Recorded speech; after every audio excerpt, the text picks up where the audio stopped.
Hello friends, चलिए start करते हैं यूपी पीसीएस बी और आरओ एग्जाम के लिए टेस्ट सीरीज़। तो वीडियो स्टार्ट करने से पहले चैनल को सब्सक्राइब कर लीजिएगा और अगर आपको अच्छा लगे तो लाइक और शेयर करेगा। तो चलिए देखते हैं पहला क्वेश्चन।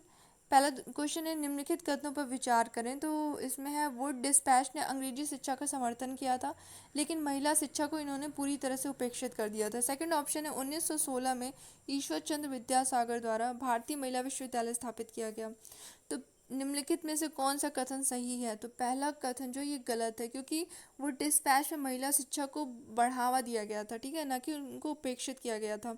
तो ये गलत हो गया। सेकंड ऑप्शन है, 1916 में भारतीय महिला विश्वविद्यालय की स्थापना की गई थी, ये भी गलत है, क्योंकि ये किया था डी के कर्वे ने। किसने किया था? डी के कर्वे ने किया था। प्रोफेसर डी के कर्वे ने भारतीय महिला विश्वविद्यालय की स्थापना की थी। तो इन दोनों में से ये आपका ऑप्शन हो जाएगा डी। ओके, नेक्स्ट क्वेश्चन है, निम्नलिखित कथनों पर विचार कीजिए। श्री ईवी रामास्वामी नायकर ने मानव जाति के लिए एक धर्म एक जाति एक ईश्वर का नारा दिया है। सेकंड ऑप्शन है, ईवी रामास्वामी नायकर ने हरिजन सेवक संघ की शुरुआत की थी। तो ये निम्नलिखित कथनों में से कौन सा सही नहीं है? ये तो मैं आपको बता दूं, ये जो मानव जाति के लिए एक धर्म एक जाति और एक ईश्वर का जो नारा दिया था, वो श्री नारायण गुरु ने दिया था। किसने दिया था? श्री नारायण गुरु ने, न कि ईवी रामास्वामी ने। तो ये आपका गलत हो जाता है। सेकंड ऑप्शन है इसमें, हरिजन सेवक संघ की शुरुआत तो ये महात्मा गांधी ने किया था, महात्मा गांधी ने। तो ये दोनों ही ऑप्शन आपका गलत है। तो इसमें से कौन सा सही नहीं है? तो दोनों, ठीक है, सी ऑप्शन इसका सही होगा, सी। नेक्स्ट क्वेश्चन है, निम्नलिखित कथनों पर विचार कीजिए। महाड सत्याग्रह का नेतृत्व महादेव गोविंद रानडे ने किया था। सेकंड ऑप्शन है, डॉक्टर अंबेडकर ने 1924 में बहिष्कृत हितकारिणी सभा की स्थापना की थी।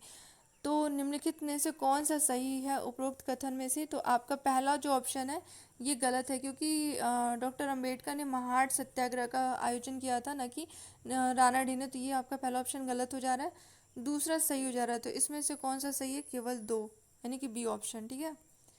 नेक्स्ट क्वेश्चन है, राजा राम मोहन राय द्वारा स्थापित ब्रह्म समाज के आदर्शों के बारे में निम्नलिखित कथनों पर विचार कीजिए। पहला ऑप्शन है, समाज सभी जाति और पंथों के लिए खुला हुआ था। सेकंड है, समाज भवन के अंदर मूर्ति चित्र पेंटिंग पूजा और धार्मिक अनुष्ठानों की अनुमति नहीं थी। तीसरा, मूल उपनिषदों से प्राप्त शिक्षा के आधार पर प्रार्थना और ध्यान आयोजित किए जाते थे। उपरोक्त कथन में से कौन सा सही है? तो ये आपका तीनों ही ऑप्शन सही है, ये आपका तीनों ही ऑप्शन सही है, ठीक है। तो इसमें आंसर हो जाएगा आपका डी। नेक्स्ट क्वेश्चन है, श्रीमती एनी बेसेंट के संदर्भ में निम्नलिखित कथनों पर विचार करें। तो पहला ऑप्शन है, वह भारतीय राष्ट्रीय कांग्रेस की पहली महिला अध्यक्ष थी। सेकंड ऑप्शन है, 1917 में उन्होंने भारतीय महिला संघ आरंभ किया था। थर्ड ऑप्शन है, उसने एक साप्ताहिक समाचार पत्र स्थापित किया था जिसे कॉमनवेल्थ के नाम से जाना जाता है। तो ये इसमें उपरोक्त में से कौन सा कथन सही है? तो ये आपका तीनों ही ऑप्शन सही है। इसमें ये पहली महिला अध्यक्ष थी, और ये थियोसॉफिकल सोसाइटी में 1889 में शामिल हुई थी, और 1917 में जो कलकत्ता में सत्र हुआ था उसकी इन्होंने अध्यक्षता की थी, ठीक है।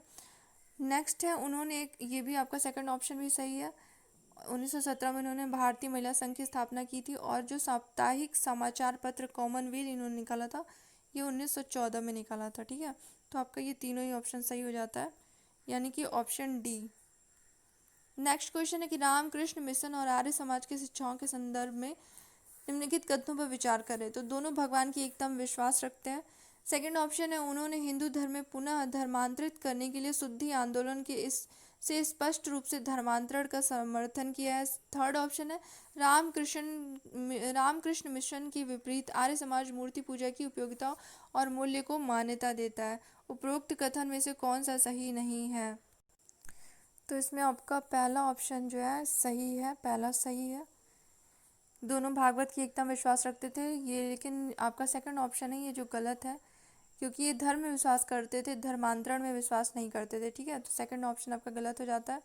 थर्ड ऑप्शन है, रामकृष्ण मिशन के विपरीत आर्य समाज मूर्ति पूजा की उपयोगिता और मूल्य को मान्यता देता है। तो ये भी गलत है, क्योंकि ये आध्यात्मिकता पे तो जोर देता है, लेकिन प्रतीकों पे ये इसको बढ़ावा नहीं देता है। तो ये आपका थर्ड ऑप्शन गलत हो गया। तो इसमें से कौन सा सही नहीं है? तो इसमें ए ऑप्शन, यानी कि दूसरा तीसरा सही नहीं है, पहला सही है। तो आपका ए ऑप्शन सही हो जाएगा, ठीक है। नेक्स्ट क्वेश्चन है ज्योतिबा फूले के बारे में निम्नलिखित विवरणों पर विचार करें। तो इसमें पहला ऑप्शन है उन्होंने जाति व्यवस्था और ब्राह्मणवादी वर्चस्व की आलोचना की। उन्होंने सत्य शोधक समाज की स्थापना की। थर्ड है उन्होंने महिला शिक्षा के लिए काम किया।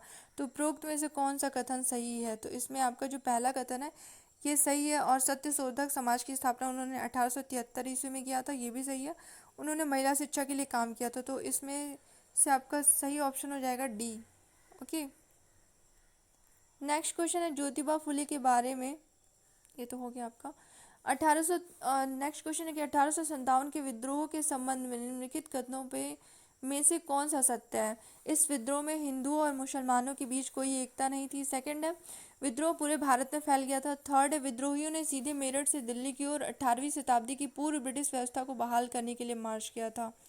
तो इसमें आपका जो पहला ऑप्शन है ये इसमें आपका जो पहला ऑप्शन है ये सही है, क्योंकि इसमें हिंदू मुसलमानों ने पूरी तरह से भाग लिया था। सेकंड ऑप्शन आपका ये गलत है, क्योंकि ये पूर्वी और पश्चिम में हुआ था, दक्षिण में ये बहुत कम था, नगण्य के बराबर हुआ था। ठीक है, तो ये पूरे भारत में ये नहीं फैला था। और थर्ड जो है इसमें आपका पहला ऑप्शन ये आपका गलत हो जाता है, सॉरी माफ़ करिएगा। इसमें हिंदू मुसलमान इसमें दिया हुआ है कि हिंदू और मुसलमानों के बीच कोई एकता नहीं थी, जबकि हिंदू और मुसलमानों के बीच में एकता थी। तो ये आपका ऑप्शन गलत हो जाएगा। ठीक है, और विद्रोह पूरे भारत में फैला था, ये भी आपका गलत हो जाएगा, क्योंकि पूरे भारत में नहीं फैला था। थर्ड है विद्रोहियों ने सीधे मेरठ से दिल्ली की ओर 18वीं शताब्दी की पूर्व ब्रिटिश व्यवस्था को बहाल करने के लिए मार्च किया था, तो ये आपका सही है। तो इसमें से कौन सा सही होगा? तो सी। नेक्स्ट क्वेश्चन है विंड हॉक घोषणा हाल ही में समाचारों में थी, यह निम्नलिखित मुद्दों में से किसके साथ संबद्ध है? तो ये आपका प्रेस स्वतंत्रता से संबद्ध है। ठीक है, ये आपका ऑप्शन हो जाएगा ए। नेक्स्ट क्वेश्चन है विश्व गोली शब्द का तात्पर्य क्या है? तो इसका पहला ऑप्शन है एक अधिग्रहण की जा रही कंपनी द्वारा संभावित शत्रुतापूर्ण अधिग्रहण को रोकने या हतोत्साहित करने के लिए एक लक्षित फर्म द्वारा उपयोग की जाने वाली रणनीति। तो इसमें आपका पहला ही ऑप्शन सही है, ये इसमें आपका ए सही है। ठीक है, नेक्स्ट क्वेश्चन है प्रधानमंत्री कार्यालय के संबंध में निम्नलिखित कथनों पर विचार करें। यह प्रमुख सचिव के प्रशासनिक नेतृत्व में होता है। सेकंड है राष्ट्रीय रक्षा कोष सीधे पीएमओ से संचालित होता है। तो इसमें आपका जो पहला ऑप्शन है ये आपका पहला सही है। ये इंदिरा गांधी के कार्यकाल में इसको सृजित किया गया था, ये प्रमुख सचिव का जो पद है। सेकंड ऑप्शन आपका 20 सेकंड ऑप्शन भी आपका सही, तो इसमें सही कथन कौन सा हो जाएगा? सी। नेक्स्ट क्वेश्चन है ब्राउन ड्वार्फ के संबंध में निम्नलिखित कथनों पर विचार कीजिए। पहला ऑप्शन है कि वे अब तक सूर्य के पड़ोस में सबसे सामान्य प्रकार के तारे हैं। दूसरा ऑप्शन है उनमें भारी गैसी विशाल ग्रहों और न्यूनतम बड़े गैसों के बीच का एक द्रव्यमान है। तो ये आपका सेकंड ऑप्शन इसमें आपका गलत हो जाता है, ये सॉरी सेकंड ऑप्शन आपका सही हो जाता है, पहला ऑप्शन आपका गलत है। तो इसमें सही कथन की पहचान कीजिए केवल दो। ठीक है, बी ऑप्शन इसका सही होगा, बी। नेक्स्ट है अच्छे ऊर्जा प्रमाण पत्र के संबंध में निम्नलिखित कथनों पर विचार कीजिए। तो अच्छे ऊर्जा प्रमाण पत्र 5 प्रकार के होते हैं। सेकंड ऑप्शन है इसका कारोबार नेशनल स्टॉक एक्सचेंज में किया जा सकता है। तो ये आपका जो है पहला ऑप्शन गलत है, ये 5 प्रकार के नहीं होते, ये 2 प्रकार के होते हैं। पहला तो सौर आरईसी और एक गैर सौर आरईसी। ठीक है, और इसका जो कारोबार होता है वो बिजली उत्पादन के क्षेत्र में किया जाता है, न कि नेशनल स्टॉक एक्सचेंज के क्षेत्र में। तो ये आपका दोनों ही कथन सही नहीं है। तो इसमें निम्नलिखित कथन विचार कीजिए कौन सा सही कथन, तो न तो एक न तो दो, ये इसका डी ऑप्शन सही हो जाएगा, डी। ठीक है, तो फ्रेंड्स ये था आज का यूपीपीसीएस और बीओ के लिए टेस्ट सीरीज़। वीडियो अगर आपको अच्छा लगे तो लाइक और शेयर करिएगा। Thank you, have a nice day.